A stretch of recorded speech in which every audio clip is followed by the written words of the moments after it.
Okay, folks, it's your buddy Mike Messier. Thought I'd do something a little different. I'd take the Mike's Instant Movie Review on a walkabout. So I saw an interesting movie tonight, The Relentless Patriot. One night only event. This movie will probably be on some type of streaming sooner or later. I would think sooner.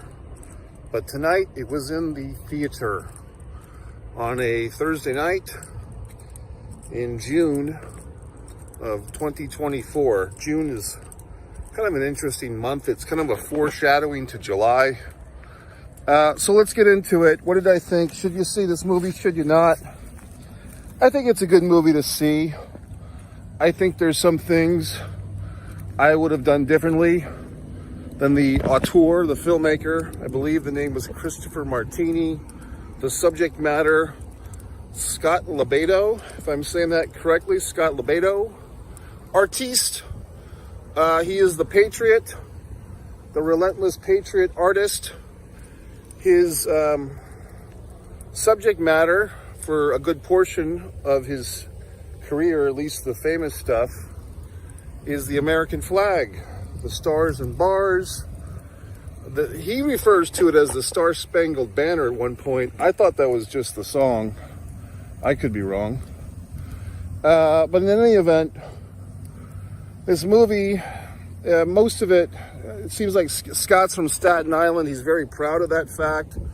I do have some friends in Staten Island, Evan Ginsberg, Monty and the Pharaoh, all these wonderful Staten Island people. I've been there myself. Interesting gentleman. I've been there myself once, and I did enjoy myself for the brief time I was in Staten Island. But a lot of the film takes place over the bridge, as they would say, in New York City. A lot of the events, political events, Scott has gotten himself into or interjected himself, are New York City events and protests. I guess you would call Scott a conservative protest artist, activist. He makes no bones about it. He's a Republican. He's a Donald Trump supporter. The opening montage of the movie kind of ties Scott in his endorsements with Donald Trump. That caught me off guard. I wasn't expecting that as part of this movie. As you may or may not know, I don't like to watch previews a whole lot. I went into this movie thinking, I don't know what I was thinking. I was thinking, see, I don't watch the previews. I just thought it was something about a guy who likes the American flag. I didn't know that Scott's political affiliations were so deeply tied into his career and identity. But hey, I'm there. I want to see the movie. When I first walked towards the theater, I had a funny little moment. I was kind of wearing my headpiece. I had my Brian Pillman t-shirt on. I suppose I looked a little unique. And there was these two young ladies. They looked like, mid-teens, sitting there probably waiting for a ride to pick them up. And as I walked by them, I heard one say, I guess she was saying this to me, "Will you be my dad?" So I did not respond. I didn't have a fucking funny comeback. I don't, kids, when they say these things, I never know if they're making fun of me or having fun with me or insulting me. I'd like to think it was a humorous comment. It seemed like once I thought about it, it was fucking funny. Because I guess I looked at my massive size. I looked like a father figure to this young woman. And it was just funny. And for whatever it's worth, she was of African-American descent. So the humor was really off the charts now that I think about it. So good for her. But I wish I had a funny comeback or something, or a positive word. Maybe she needed some positive light on her night. I didn't have anything. Like, there was no comeback for that. It was just funny. But who knows? Maybe it was poignant. So anyway, going back to Scott, once I got into the auditorium, see, I always decipher. See, that The building itself is the theater. I call each room an auditorium. That's how I decipher these things. The auditorium, first off, I was the only one in this auditorium for this exact film. I think most of the movie, like today is Thursday, so there's some new movies starting. I think, what's her name? Elaine from Seinfeld has a new movie starting tonight. Julie Louis-Dreyfus. Bad Boys is still doing well. There's Inside Out 2. This movie kind of got lost in the sauce a bit. I was the only person in the auditorium for this presentation. And I also noticed this movie was not playing in other states. I was trying to reference a friend of mine to see in Massachusetts, but it was not playing near him. When the movie started, and also during the previews, I noticed the volume was not very loud. It was passable. I could hear it. It just wasn't comfortable. Now, a normal asshole would just sit there in the theater and just silently be miserable, and just after the movie ended say, oh, I couldn't hear anything. I'm the type of asshole, I'll get out of my goddamn seat, I'll walk down the aisle. I had to wait patiently. There was nobody at customer service. The young man taking the tickets or zapping the phones had a lot of customers to zap. And so I waited patiently and I alerted him of the audio issue. He said, I'll ask if they can fix it. He got on his little walkie-talkie. I went back into the auditorium, and within about 3 minutes, the volume was properly raised. I don't know if I missed anything vital. That scenario probably cost me 4 minutes of the movie. That's the downside of being the type of person that respects audio, respects the viewing experience. I want to hear the fucking movie comfortably. I don't want to strain to hear the dialogue and so forth. If there had been other patrons in the theater auditorium, which there were not in the auditorium, I would be doing them a favor. But in this case, I was only doing myself a favor. I get back into the screening. I do like when I'm the only person in an auditorium. I feel like I have a private suite, a private viewing. Here's my things with documentaries. I've said this before, I'll say it again. Conflict. That's the most missing ingredient to documentaries. Even an otherwise well-made documentary like this one, a very interesting personality profile, I do feel like Scott's story has tons of conflict. He's a married man. We really don't get into his personal life. I believe he has a younger brother who at one point wanted to go on one of Scott's road trip adventures, and Scott wouldn't let him go with him. There seems to be some lone wolfness to Scott, I think could be explored. The political stuff, you know, Scott's been arrested or detained by the police several times for his activism art. I would have liked to have gone into deeper depths with that. They do scratch on it. They just don't really dig. Also, you know, Scott's a Trump guy. That's his prerogative. I would have liked to have seen Scott's emotions and visceral reaction to January 6, 2021, the Capitol riots, whatever you want to call it. Some of Scott's, you know, emotions and his defense, and I share this with him, of the American military and the American police. The American military and the American police are very dear to Scott's heart. I respect that. I would have liked to have seen Scott's, you know, thoughts or reactions to January 6th. Did that situation conflict? You know, if Scott, which I do believe him as such a patriot and so forth, I believe at least one U.S. police officer was killed during the January 6th riots, which, you know, you say what you want, but to me, Trump provoked that situation. At least he didn't do everything he could to prevent it. And I feel like Scott's, you know, How did Scott stand on that once that situation broke down? Of course, we may not get that because Rudy Giuliani is basically the second from the top talking head in this film. Giuliani actually sounds pretty good in this movie. He sits at a desk. He just talks about Scott for the most part and Scott's role in things. And Giuliani looks, very official and all that. But I guess that being said, you're not going to find anything in this film that shows any type of conflict within Scott of his support of Trump.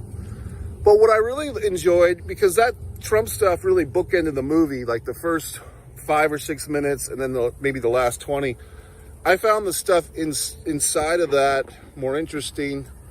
And Scott has a lot of good quotes, a lot of good sound bites. A smart guy.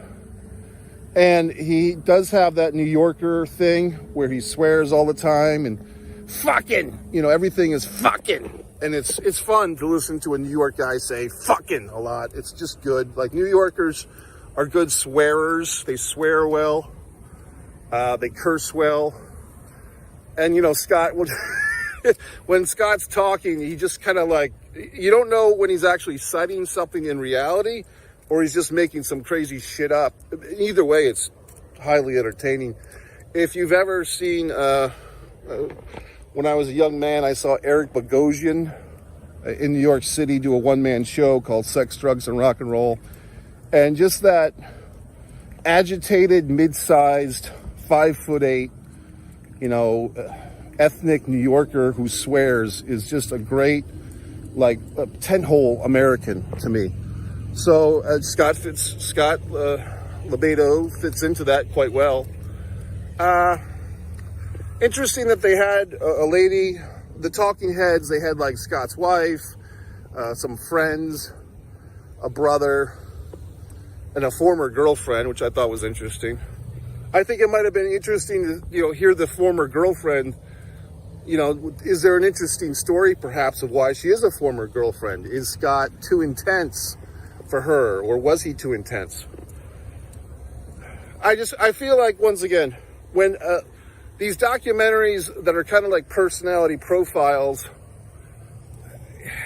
and I've said this about many films, biopics and so forth, when the filmmaker is trying too hard to protect or to, make the subject matter look good, it's good for the subject matter, but it's not necessarily good for the audience.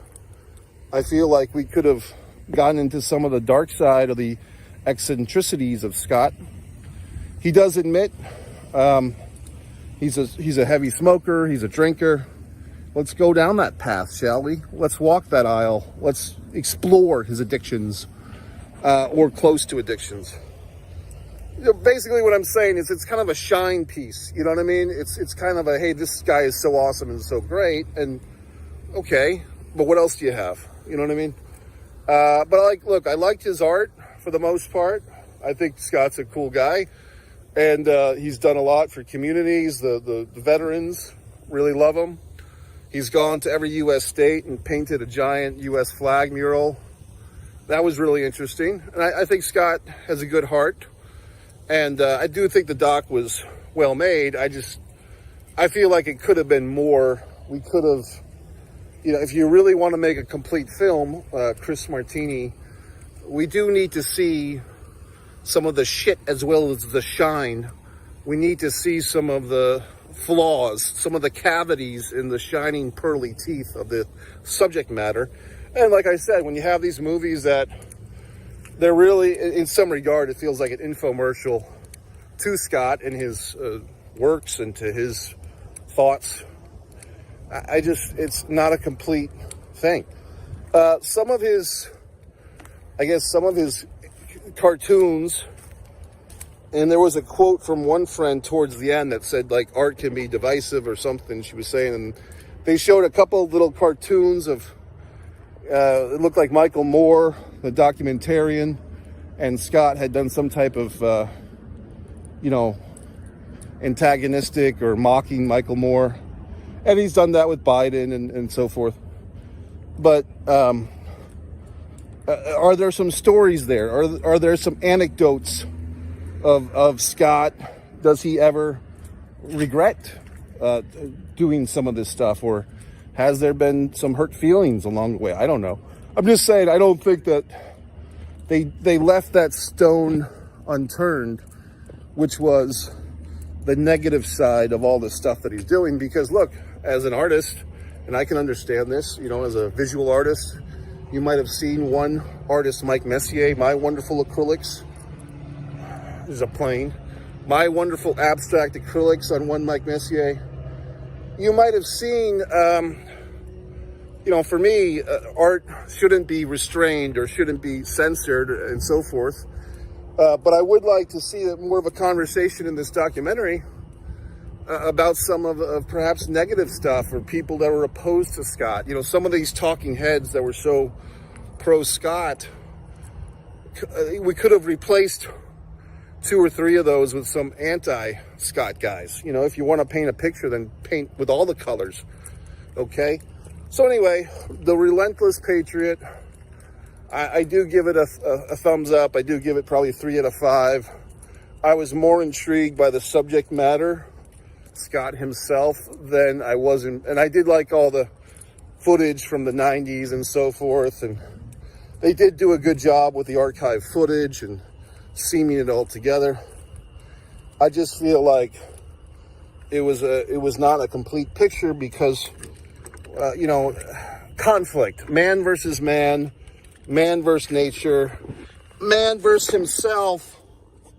I'm not really sure watching this, you know, man versus the system, it felt like. But I feel like of all the conflicts we could have had, the man versus himself, like Scott's own inner turmoil, and just looking at the guy, you know that there's something there. I mean, like I said, he said it himself. He does smoke a lot. He does, you know, drink a lot. He swears a lot.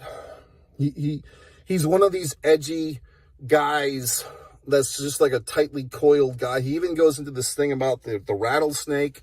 The rattlesnake is you can only find it in North America. That was interesting. Scott has a nice quote where he says, hate the war, don't hate the soldier. Hate the war, don't hate the soldier. I haven't heard it so succinctly, but I agree with that. I mean, a lot of this stuff that the guy is saying, I agree with. I just feel like if you're going to make a doc, if you're going to be in there for an hour and 40 or 50 minutes on a human being, we need some warts. We need some warts on the fingers, Martini. You know what I mean? We can't just say how great this guy is and what a patriot he is and shish boom ba. Okay, well, now I know who Scott is. But as far as a film just being a film on its own, I don't know if this film stands up as a great documentary. I mean, you know, and there's different types of documentaries. Look, Michael Moore, his documentaries are often criticized by film pundits, documentary film pundits, saying that Michael Moore goes into a documentary with an agenda. You know, he's trying to prove a point about healthcare or about guns or about, you know, water or whatever the fuck, or the car industry in Flint, Michigan. So he goes in kind of with an agenda to make a point, and then he does whatever he can to make his point. And with this movie, it kind of falls into a similar trap, which is we're going to introduce the world, or at least people that don't know about Scott, to him and to his art, but we're going to paint a very favorable picture. And I need some negative space, Martini and Scott. I need some negativity to really endorse this film totally. But, you know, that's just me. I mean, I have high standards for this thing we call film, we call cinema. So anyway, folks, like I said, reflecting upon the evening, I wish I had a snappy comeback for that young lady and her friend that asked me to be their father, or just the one.